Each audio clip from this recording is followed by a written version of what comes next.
오늘 이 새벽에 하나님께서 우리에게 주시는 하나님 말씀은 베드로전서 2장 18절에서 25절까지 말씀입니다. 저와 여러분이 한 절씩 나누어서 교독합니다.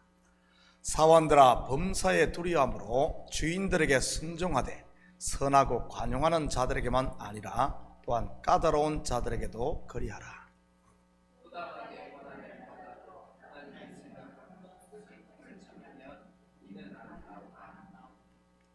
죄가 있어 매를 맞고 참으면 무슨 칭찬이 있으리요.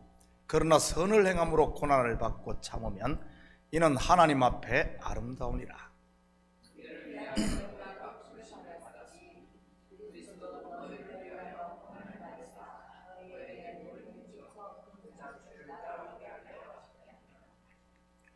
그는 죄를 범하지 아니하시고 그 입에 거짓도 없으시며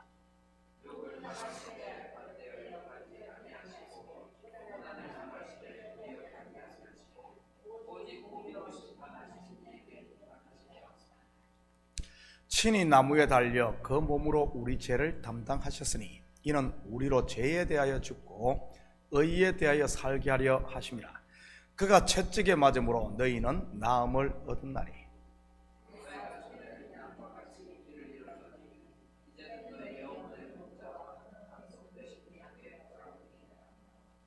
아멘. 좋은 아침입니다. 오늘 본문은 어제 새벽에 이어 성도의 바른 사회생활에 대해 소개하고 있습니다. 잠시 복습을 하면 성도는 신분상 하나님의 아들로서 하늘에 속한 하늘적 존재이면서 아직은 이 땅에서 살아야 하는 땅적 존재라고 했습니다. 그러한 상태를 베드로 사도는 거류민 또는 나그네라고 했던 것이고요. 이런 성도의 상태를 가장 역동적으로 보여주는 것이 애굽에 살지만 애굽에 속하지 않은 이스라엘, 그리고 출애굽을 해 광야를 지나는 이스라엘의 모습인 것이고요. 같이 살펴보면서 어떻게 하면 이 땅에서의 우리의 순례길을 잘 마무리하고 약속의 땅에 들어가는지 공부해 보도록 하겠습니다. 18절입니다. 사원들아, 범사에 두려움으로 주인들에게 순종하되 선하고 관용하는 자들에게만 아니라 또한 까다로운 자들에게도 그리하라. 여기서 말하는 사환은 가정에 속한 노예나 종을 가리키는 말입니다. 지금이야 노예 제도나 종의 제도가 폐지되고 없습니다만 당시에는 일반적인 것이었습니다. 특히 로마 제국 하에서는 전쟁 포로들이 대부분 노예나 가정의 종으로 팔려갔으니까요. 그런데 당시 사환들, 즉 가정의 종들 가운데는 자유를 갈망하며 기독교로 개종하는 사람들이 많았습니다. 그런데 이들 가운데는 신앙 안에서의 자유를 잘못 오해하고 주인에게 불순종하는 경우들이 종종 있었습니다. 그러다 보니 이 문제가 사회적 문제로까지 대두되고 기독교 밖의 한 원인이 되기도 했던 것이고요. 사환들은 범사의 주인들에게 순종하되 무슨 의미겠습니까? 너희가 얻은 자유는 죄와 사망의 권세로부터의 자유이지 단순히 눈에 보이는 땅에서의 그런 자유가 아니라는 의미인 것입니다. 다시 말해 성도에게 주어진 나라와 복은 세상이 말하는 그런 것이 아니라는 말이지. 우리는 이 사실을 빌라도와 예수님의 대화를 통해 분명하게 알 수 있습니다. 한번 볼까요? 요한복음 18장 33절에서 36절입니다. 이에 빌라도가 다시 관정에 들어가 예수를 불러 이르되 내가 유대인의 왕이냐? 예수께서 대답하시되 이는 네가 스스로 하는 말이냐? 다른 사람들이 나에 대하여 내게 한 말이냐? 빌라도가 대답하되 내가 유대인이냐? 내 나라 사람과 대제사장들이 너를 내게 넘겼으니 네가 무엇을 하였느냐? 예수께서 대답하시되 내 나라는 이 세상에 속한 것이 아니니라. 만일 내 나라가 이 세상에 속한 것이었다면 내 종들이 싸워 나로 유대인들에게 넘겨지지 않게 하였으리라. 이제 내 나라는 여기에 속한 것이 아니니라. 그런데 당시 가정의 종들이나 빌라도가 가졌던 이런 오해를 지금 이 시대 성도들도 하고 있다는 사실입니다. 그리스도 안에 있는 풍요를 무슨 세상에서 돈방석에 앉는 것으로 생각을 하고, 그리스도 안에 있는 권세와 높음을 세상에서 완장을 차는 것으로 착각하고 있는 분들 말이지. 일명 이런 신앙을 통틀어 우리는 기복신앙이라고 하는 것이고요. 물론 처음에는 모두가 이런 겉의 것으로 신앙생활을 시작합니다. 그런데 문제는 신앙의 연조가 오래되었는데도 여기에 머물다 아예 주저앉아 버리는 것이 문제인 것이지요. 왜 이런 일들이 생기는 것이겠습니까? 바로 성도가 자기의 위치와 갈 곳을 몰라서 그런 겁니다. 무지해서 그런 것이지요. 땅에 발을 딛고 살지만 하늘에 속한, 그래서 천성을 향해 가는 나그네라는 이 사실 말이지. 이런 땅의 것만을 구하는 신앙은 약속의 땅으로 가야 할 이스라엘 백성들이 아예 광야에다가 장막이 아닌 벽돌집을 짓는 것과 같은 것입니다. 그러니 구름 기둥이 또 올랐는데도 떠나지 못하고 광야에 그냥 고립되고 마는 것 말이지요. 또 이런 일들이 일어나는 이유는 하나님께서 우리에게 은혜로 주신 것을 잘못 사용해서 그러기도 합니다. 어제 새벽에 배웠듯이 주를 위한 것이 아닌 자기를 위해서 자꾸 쓰다 보면 자기, 곧 아담, 붉은 흙, 땅인 자기 속에 갇혀버리는 것 말이지. 한마디로 말하면 광야에 갇히는 것과 같은 겁니다. 실제로 당시 많은 종들이 개종한 이유 중에 하나가 뭐라고 했습니까? 바로 자유입니다. 이 자유는 우리가 생각하는 이 땅에서의 종이 풀려 이런 거 말하는 거 아니잖아요. 공동체, 교회 공동체 안에서는 주인도 종도 전부 형제 자매로 불렀습니다. 그러니까 그것을 착각한 것이지.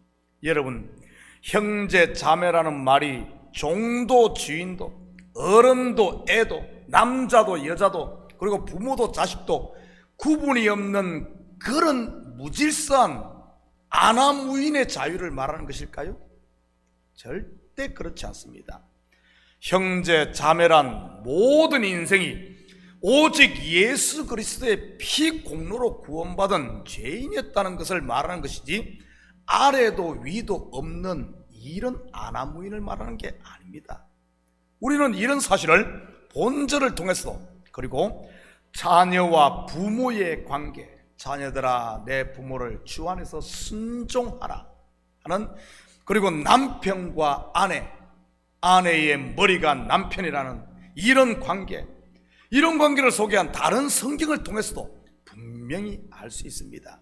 막 사는 게 자유가 아니고 위아래도 없는 게 자유가 아니라는 사실입니다. 저는 우리 식구들이 하나님이 주신 은혜의 의미를 정확하게 알아 남용하거나 오용이 아닌 하나님을 위해 올바르게 선용할 수 있기를 축복합니다. 은사나 직분도 마찬가지인 것이고요. 이런 것들은 전부 교회의 덕을 세우고 유익을 위해 주신 것이라는 사실 말이지. 다시 말해 섬김의 일이지 명예나 자기 이름 그리고 자기 유익을 위해 주신 것이 아니라는 사실입니다. 신분 아니면 모든 이런 직분들 말이지, 우리에게 주신 은사들 말입니다. 이것을 분별하지 못하는 성도들로 인해 하나님이 주신 거룩한 직분이 얼마나 이 시대 천대받습니까? 하나님이 주신 은사를 통해 하나님이 영광이 드러나야 되는데 사람이 그걸 다 취하는 이런 경우가 얼마나 많아요. 다 무지로 말미암아 이런 일이 일어나는 겁니다. 21절입니다. 이를 위하여 너희가 부르심을 받았으니 그리스도도 너희를 위하여 고난을 받으사 너희에게 본을 끼쳐 그 자취를 따라오게 하려 하셨느니라. 이를 위하여 무슨 말입니까? 선을 행함으로 고난을 받는 것을 말합니다. 이것이 하나님 앞에 아름다운 일이라고 하네요. 왜 그렇겠습니까? 선을 행함으로 고난받는 것은 그리스도의 고난에 동참하는 길이기 때문인 것입니다. 그렇다면 고난이 성도에게 주는 유익이 뭘까요? 먼저는 이 땅에서의 고난은 성도로 하여금 하나님을 찾으며 기도하게 합니다. 물론 구하고 찾고 두드리는 자에게는 열리는 것이고요. 다시 말해 하나님을 만나는 그 길이, 좁은 그 길이 바로 고난이라는 사실입니다. 성경을 보면 믿음의 선진들이 하나님을 만날 때가 대부분 이 고난 가운데 부르짖을 때임을 보게 됩니다. 그런데 우리는 어떻습니까? 혹시 고난이 없기만을 구하고 있지는 않나요? 아니면 고난이 오면 피하기에 급급하지 않습니까? 그러면서 나는 왜 하나님을 경험하지 못하냐고 불평하지는 않느냐는 말입니다.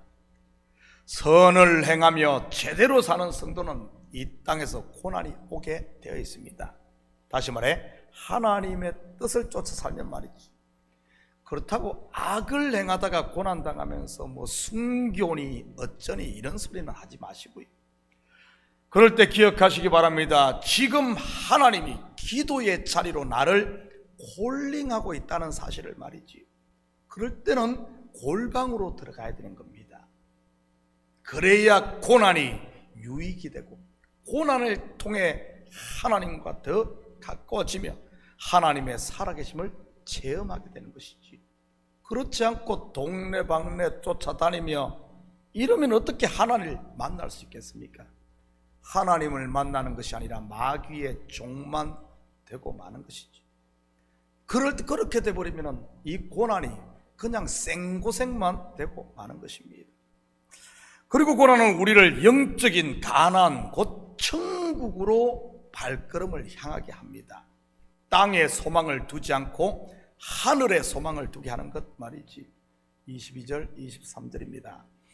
그는 죄를 범하지 아니하시고 그 입에 거짓도 없으시며 욕을 당하시되 맞대어 욕하지 아니하시고 고난을 당하시되 위협하지 아니하시고 오직 공의로 심판하시는 이에게 부탁하시며. 예수님께서 우리에게 보여주신 본이 무엇입니까? 욕을 당하시되 맞대어 욕하지 아니하시고. 여러분, 그런데 우리는 어떻습니까? 욕을 한 바가지 먹으면 세 바가지를 갖다 퍼붓지는 않습니까? 오른뺨을 치면 왼뺨도 돌려대라고 했는데 뺨 한 대 맞으면 그냥 엉크펫을 날리지는 않습니까? 눈에는 눈, 이에는 이 말이지. 혹시 그러고 있다면 여전히 내가 율법 아래 종노릇하고 있다는 증거인 것입니다. 은혜 아래에 거하지 못하고 말이지. 여러분, 이유 없이 욕을 먹습니까? 선을 행하다가 고난을 당하십니까? 십자가 앞에 엎드려 공의의 심판자이신 하나님께 맡길 수 있기를 축복합니다. 그것이 아름다운 일이요 복된 길이며 상급이 있는 성도의 삶이니까요. 세상 사람과 성도가 다른 점이 있다면 바로 이것 아니겠어요? 세상은 자기가 보복을 하지만 성도는 하나님이 심판하시는 것 말입니다. 그럴 때 하나님의 영광과 능력이 세상 가운데 드러나는 것이고요. 요즘 성도들 가운데 그리고 교회 가운데 하나님의 능력과 영광이 드러나고 있나요? 아마 여러분도 느끼시겠지만 예전보다 못할 겁니다. 왜 그렇겠습니까? 교회가 타락해서 그럴까요? 아닙니다. 혹시 하나님이 할 일을 사람이 다 하고 있기 때문은 아닐까요? 성경을 보면 너희는 가만히 있어 주가 하나님 됨을 알지어다라고 했는데 하나님 제발 좀 가만히 계셔요. 제가 좀 하나님 노릇 좀 하게요. 이러는 것 말입니다. 그러니 하나님의 능력이 아닌 사람의 능력이 드러나고 하나님의 영광이 아닌 인생들의 부끄러운 수치만 드러나는 것이지. 그리스도인은 그리스도가 가신 길을 걷는 사람입니다. 그런데 그의 길이 아닌 반대로 간다면 어떻게 그리스도인이라고 할 수 있겠습니까? 저는 우리 식구들이 내 원대로 마시고 아버지의 원대로 되기를 원하나이다. 모든 것을 아버지 손에 맡기신 우리 예수님의 본을 따라 하나님 앞에 맡길 수 있기를 축복합니다. 그럴 때 참된 안식과 평강이 우리 가운데 임하는 것이니까요. 사랑하는 성도 여러분, 오늘 하루도 이 땅에서의 나그네 길을 성실함으로 걸으시고, 비록 선을 행하다가 고난이 올지라도 놀라지 마시고 하나님께 기도하고 맡김으로 세상 가운데 그리스도인으로 사는 이런 복된 순례자들이 다 되시기를 예수님의 이름으로 축복합니다. 같이 기도하십시다. 사랑의 아버지 하나님, 참으로 감사를 드립니다. 이 새벽을 깨우신 하나님, 우리에게 어떤 고난이 있습니까? 이제는 그 고난 가운데 아버지 하나님, 고난이 있을 때마다 주님 앞에 엎드리는 선을 행함으로 말미암아 아버지 하나님, 이 고난이 하나님을 만나는 기회가 되게 하시고 이 고난이 하나님의 영광을 드러내는 이런 삶이 될 수 있도록 우리 주님 축복하여 주시옵소서. 고난을 통하여 내가 지고 있던 세상의 것들, 육신의 것들 하나씩 하나씩 내려놓고 우리의 발걸음과 우리의 소망은 오직 아버지 하나님 천승에 두고 아버지 하나님 주님 앞에 두고 나아갈 수 있는 저희들 될수록 축복하여 주시옵소서.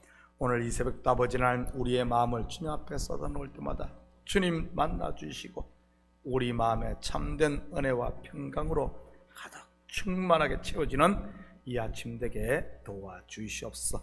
감사드리며 예수님의 이름으로 기도드립니다.